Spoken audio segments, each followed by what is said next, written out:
মোক্ষদা একাদশী তিথি শুরু হচ্ছে 30শে নভেম্বর রবিবার রাত 9:29 থেকে এই একাদশী তিথি আরম্ভ হচ্ছে।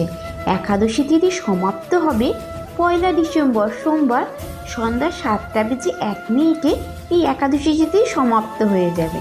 একাদশী পালনের সময় হচ্ছে 2রা ডিসেম্বর সকাল 6:01 থেকে 8:11 মধ্যে পালন ক্রিয়া সেরে ফেলতে হবে।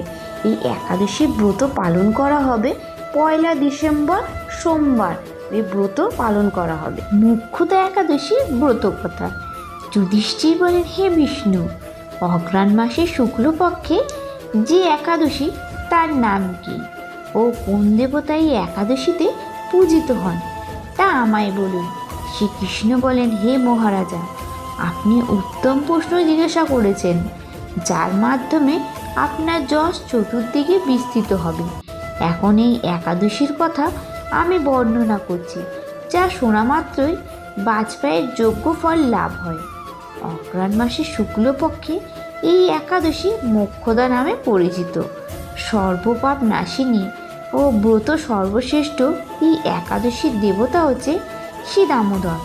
তুলসী মঞ্জরি ধূপ দ্বীপ ইত্যাদি উপাচারে শাস্ত্রের বিধি অনুসারে শ্রী দামোদরের পুজো করতে হবে। পূর্ব বর্ণিত বিধি অনুসারে দশমী ও একাদশী পালন করতে হবে। এই উপবাস দিনে নিত্য গীত আদি সহ রাত্রি জাগরণ করা কর্তব্য। হে মহারাজা, একটি অলৌকিক কাহিনী আমি বলছি, মনোযোগ দিয়ে এই ইতিহাস শ্রবণ মাত্রই সর্বপাপ ক্ষয় হয়। যে পিতৃপুরুষেরা নিজের পাপে অধোজনি প্রাপ্ত হয়েছে, এই ব্রত পালনে পূর্ণ ফল বিন্দুমাত্র তাদেরকে দান করলেই তারাও মুক্ত লাভের যোগ্য হন। কোনো এক সময় মনোরম চম্পকনগরে বৈখানস নামে এক রাজা ছিলেন। তিনি ছিলেন সমস্ত বৈষ্ণব সদ্গুণী বিবেচিত প্রজাদের তিনি পুত্রের মতন পালন করতেন। তার রাজ্যে বহু বেদজ্ঞ ব্রাহ্মণ বাস করতেন। রাজ্যের সকলেই ছিল বেশ সমৃদ্ধিশালী। একবার রাজা স্বপ্নে দেখলেন তার পিতা নরকে পতিত হয়েছে। তা দেখে তিনি অত্যন্ত দুঃখিত হলেন।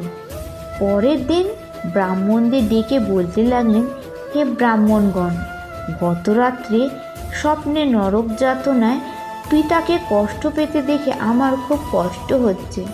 তিনি আমাকে লক্ষ্য করে বলতে লাগলেন, হে পুত্র, তুমি আমাকে নরক সমুদ্র থেকে উদ্ধার করো।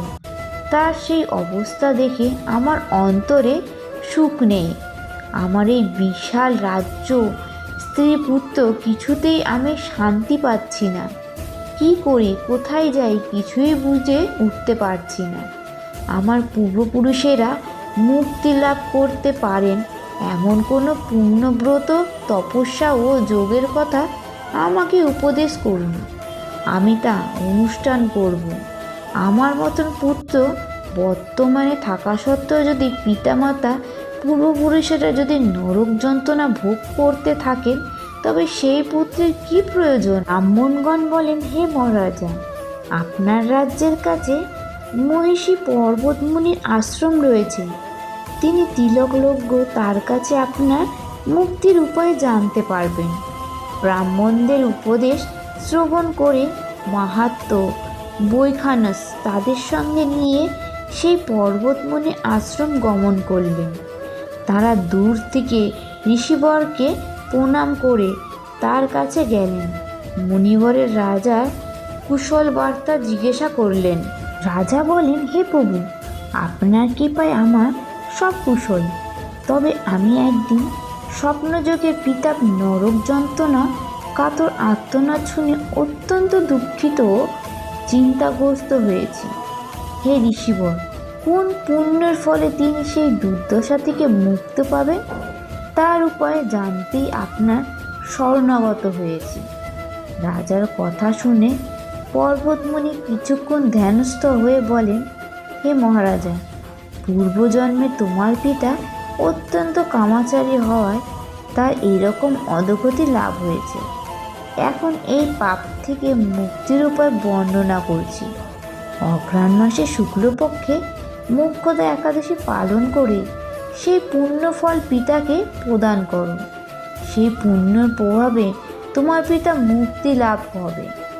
মুনিবরের কথা শোনার পর রাজা নিজের গৃহে ফিরে এলেন। সেই পবিত্র তিথির আবির্ভাবে তিনি স্ত্রী পুত্রাদি সহ যথাবিধি মোক্ষদা একাদশী ব্রত পালন করলেন।